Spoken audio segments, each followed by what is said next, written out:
Good morning વિદ્યાર્થી મિત્રો. આજે આપણે ચેપ્ટર નંબર 2 ના સ્વાધ્યાયના દાખલા વિશેની ચર્ચા કરીશું. એમાં પહેલો દાખલો છે એક્સરસાઇઝ નંબર 2.1, જેમાં આપ્યું છે કે બે વિદ્યુતભાર છે Q1 અને Q2 જેના મૂલ્ય 5 × 10⁻8 કુલમ અને બીજાનું મૂલ્ય -3 × 10⁻8 કુલમ. તેમની વચ્ચેનું અંતર 16 સેન્ટીમીટર. 16 સેન્ટીમીટરને આપણે મીટરમાં ફેરવવા પડે એટલે 0.16 મીટર થાય. હવે પ્રશ્ન એ પૂછ્યો છે અહીંયા કે આ બે વિદ્યુતભારોને જોડતી રેખા પર કયા બિંદુએ અથવા તો કયા બિંદુઓએ એક કરતાં વધારે બિંદુ વિદ્યુત સ્થિતિમાન શૂન્ય થશે. ઓકે, તો અહીંયા બે પોસિબિલિટી છે, બે શક્યતા છે. બે વિદ્યુતભાર બરાબર, એમની વચ્ચે કોઈ એક બિંદુ કે જ્યાં વિદ્યુત સ્થિતિમાન શૂન્ય થાય. ઓકે, તો એ અંતર આપણે શોધવાનું છે. તો બે શક્યતા કે એ જે બિંદુ છે, પહેલી શક્યતા લઈએ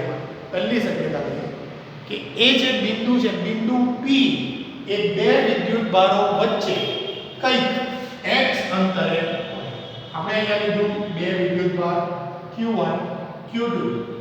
જે બિંદુ P છે એ Q1 થી x અંતરે છે અને જેથી x અંતરે છે તેથી Q2 થી એ અંતર થાય r - x.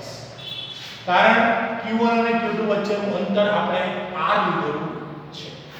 ઓકે, સો P બિંદુએ વિદ્યુત સ્થિતિમાન, આપણું P બિંદુ જ્યાં વિદ્યુત સ્થિતિમાન શૂન્ય કરવાનું છે, તો એના માટેનું સમીકરણ આવશે V V1 V2. ઓકે, આ સમીકરણ જેમાં વિદ્યુત સ્થિતિમાન શૂન્ય કરવાનું છે. V1 એટલે શું? તો કે છે કે Q1 ના કારણે ઉદ્ભવતું વિદ્યુત સ્થિતિમાન. ઠીક છે, કે Q1 અપોન એનું અંતર છે x, આ અંતર x. અને V2 એટલે Q2 ના કારણે ઉદ્ભવતું વિદ્યુત સ્થિતિમાન જે થાય કે Q2 અપોન અંતર થાય છે અહીંયા r - x.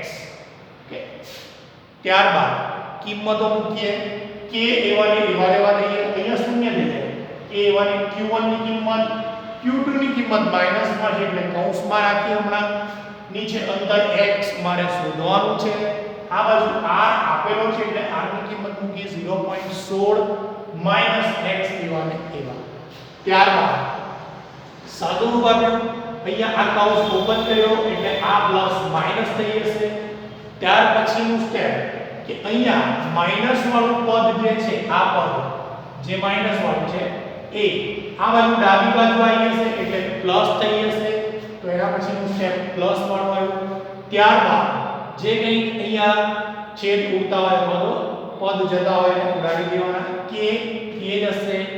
ત્યારબાદ 10⁻8 આ જશે. એના પછી રહી જશે 3/0.16 - x, બીજી બાજુ 5/x. આના પછી તમારે ફક્ત સાદું રૂપ આપવાનું છે અને x શોધી કાઢવાનો છે. તો x 3 વડે ગુણાવો 3x. આ પદ છેદવાળું પદ 0.16 - x એ અહીંયા જમણી બાજુ ઉપર 5 વડે ગુણાઈ ગયું, 5 જોડે ગુણાઈ. તો એના પછી આવશે 0.8 - 5x. -5x ડાબી બાજુ આયા, પ્લસ થઈ ગયા. આયા 3x + 5x થયા. જમણી બાજુ રહ્યા 0.8. એના પછી 8x થયા બરાબર 0.8. x રહ્યો 8 આ બાજુ રહ્યા છેદમાં, ડાબી બાજુ સોરી જમણી બાજુ રહ્યા છેદમાં, સો 0.1 મીટર. ઓકે, તો 0.1 મીટર Q1 થી અંતર x 0.1 મીટર બરાબર 10 સેન્ટીમીટર થાય. ઓકે, તો બે ને જોડતી રેખા વચ્ચે એ 10 સેન્ટીમીટર અંતરે શું થશે? વિદ્યુત સ્થિતિમાન શૂન્ય થશે. બીજી પોસિબિલિટી, બીજી શક્યતા કે છે કે એ બિંદુ Q1 અને Q2 થી દૂર આપણે જમણી બાજુ લઈએ છીએ. તમે ગમે તે બાજુ લઈ શકો, ડાબી બાજુ લઈ શકો અથવા તો જમણી બાજુ. આપણે જમણી બાજુ લઈએ છીએ.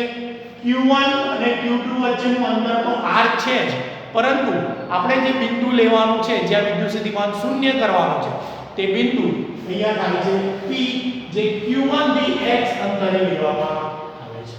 ઠીક છે?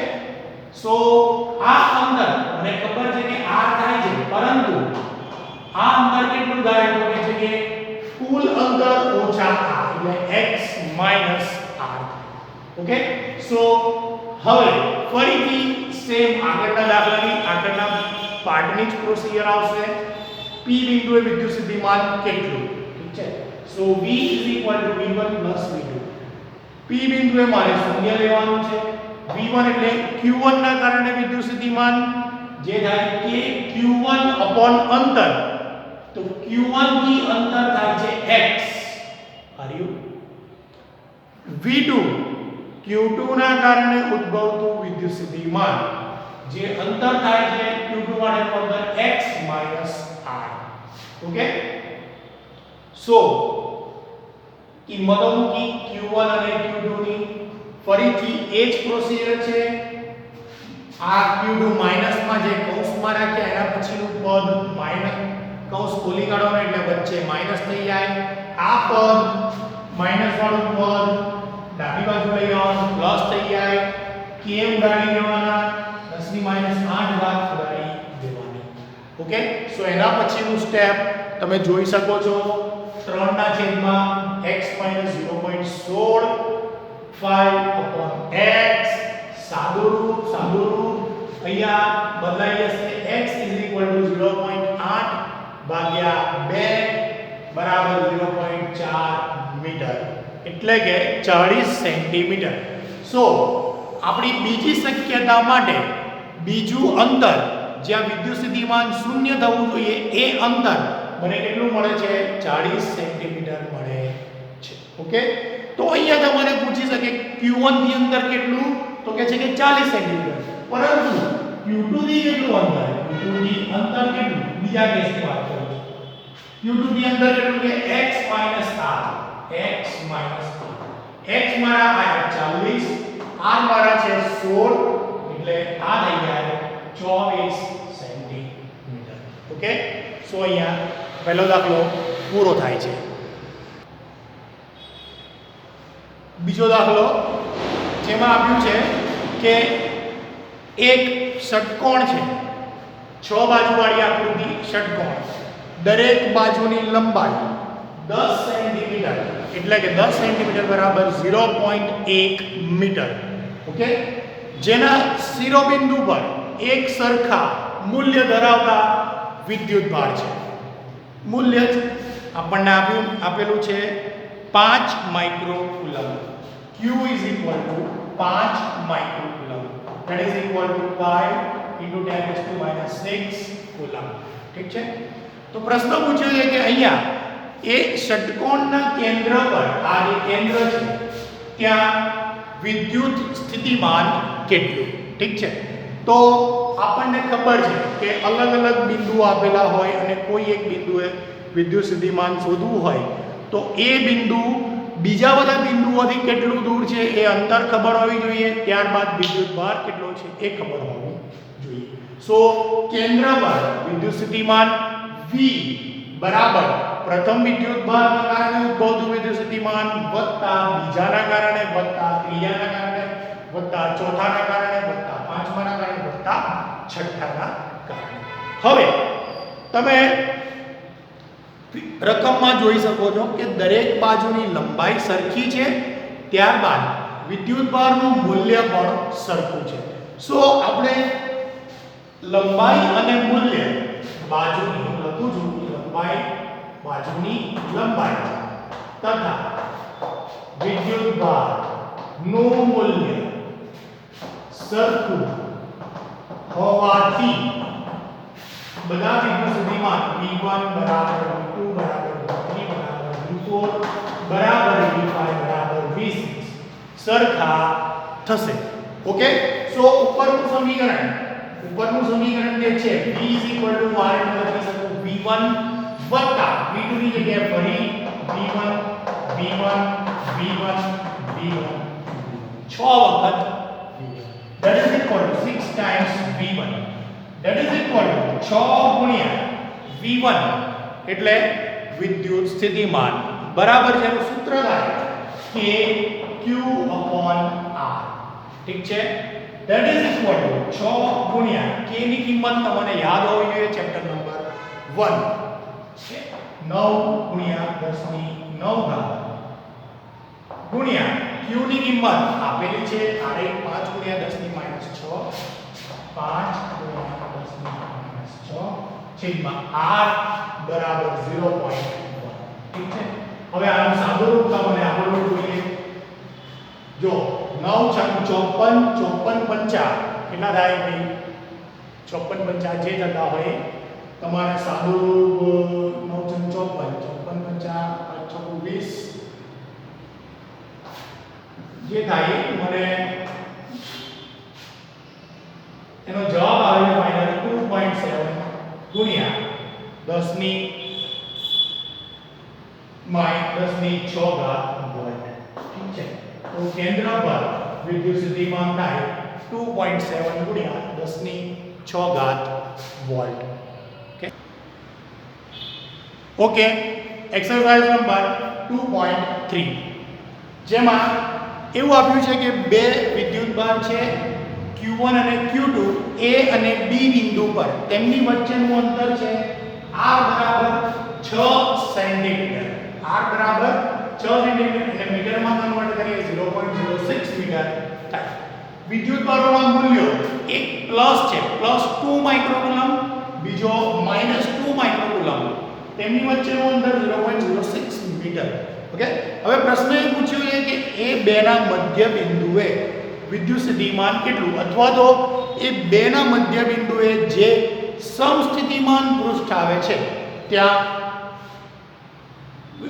વિદ્યુત સ્થિતિમાન કેટલું ઓકે સો મધ્ય બિંદુ C લીધું છે અહીંયા C A અને B વચ્ચેનું સેન્ટર ઓકે સો એના માટે A અને B થી અંતરો કેટલા થાય એક થાય x1 બીજું થાય x2 ઠીક છે કુલ અંતર મને ખબર છે 6 સેન્ટીમીટર મીન્સ 0.06 મીટર તો આ અંતર થઈ જાય 0.06 ભાગ્યા 2 સો x1 અને x2 સરખા થાય 0.03 મીટર તો C બિંદુએ વિદ્યુત સ્થિતિમાન કેટલું તો સૂત્ર V V1 V2 બરાબર V1 બરાબર Q1 ના કારણે ઉદ્ભવતું વિદ્યુત સ્થિતિમાન V2 બરાબર Q2 ના કારણે ઉદ્ભવતું વિદ્યુત સ્થિતિમાન આ જે ઇક્વેશન છે આગળના દાખલામાં આ જ આવ્યું ભાઈ એ બધું તમારે યાદ કરવાનું થિયરી શરૂઆતની થિયરી છે બિંદુવત વિદ્યુતભારના કારણે ઉદ્ભવતું વિદ્યુત સ્થિતિમાન ઓકે મોડે કરવાની અગત્યની છે દાખલામાં પણ આવે છે સો કિંમતો મૂકીએ તમે જોઈ શકો 9 ગુણ્યા 10 ની 9 ઘાત ગુણ્યા Q1 આર્યું 2 ગુણ્યા 10 ની -6 x1 0.03 પ્લસ ફરીથી Q ની કિંમત 9 ગુણ્યા 10 ની 9 ઘાત ગુણ્યા Q2 માઈનસ એટલે -2 * 10⁻⁶ છેદમાં 0.0 that is equal to ફરી હું એક પેજ પર લખીશ 2 ગુણ્યા 10 ની -6 છેદમાં 0.03 હવે અહીંયા માઈનસ થઈ જશે કેમ આ કૌંસ ઓપન કરીશું માઈનસ વાળું પદ છે એટલે પ્લસ ના માઈનસ થઈ જશે 9 ગુણ્યા 10 ની 9 ઘાત ગુણ્યા 2 ગુણ્યા 10 ની -6 ઘાત છેદમાં 0.0 ઓકે તમે જોઈ શકો છો બંને પદ સરખા છે બંને વચ્ચે બાદબાકી છે એટલે સરખા પદો વચ્ચે બાદબાકી 0 ઓકે સો મેં કીધું કે બે વિદ્યુતભાર એક પ્લસ એક માઈનસ એના મધ્ય બિંદુએ વિદ્યુત સ્થિતિમાન કેવું થાય શૂન્ય થાય તો આના પરથી તમારે તારણ પૂછ્યું છે કે બિંદુ C માંથી જે સમતલ પસાર થાય છે એટલે કે સમસ્થિતિમાન પૃષ્ઠ બરાબર એ સમતલ પર વિદ્યુત સ્થિતિમાન શૂન્ય છે બીજો પ્રશ્નમાં પૂછ્યો છે કે વિદ્યુત ક્ષેત્ર વિશે તમે શું કહેશો તો આપણને બધાને ખબર છે કે વિદ્યુત ક્ષેત્ર એ હંમેશા ધન વિદ્યુત ભારમાંથી ઉદ્ભવે અને ઋણ વિદ્યુત ભારમાં પરિણમે, એટલે કે ઋણમાં જાય. ઓકે, તો આ કેસમાં અહીંયા ડાબી બાજુ ધન વિદ્યુત ભાર છે, જમણી બાજુ ઋણ વિદ્યુત ભાર છે, એટલે આ કેસમાં પણ વિદ્યુત ક્ષેત્રની દિશા ક્યાંથી ક્યાં તરફની હોય? બિંદુ A થી બિંદુ B તરફની, મીન્સ +2 માઇક્રોકુલમ થી -2 માઇક્રોકુલમ સુધીની હોય છે. ઓકે, અને બીજી વાત કે એ જે વિદ્યુત ક્ષેત્ર છે એ આપેલા સમસ્થિતિમાન પૃષ્ઠને લંબ હોય. બરાબર છે? આ રીતે આપણું સમસ્થિતિમાન પૃષ્ઠ છે અને અહીંયા અને એને લંબ અહીંયા આ રીતે એને લંબ વિદ્યુત ક્ષેત્ર જાય છે. બરાબર, પ્લસ થી માઇનસ તરફની. બસ આજે આટલું રાખીએ, બીજું આવતીકાલે. Thank you.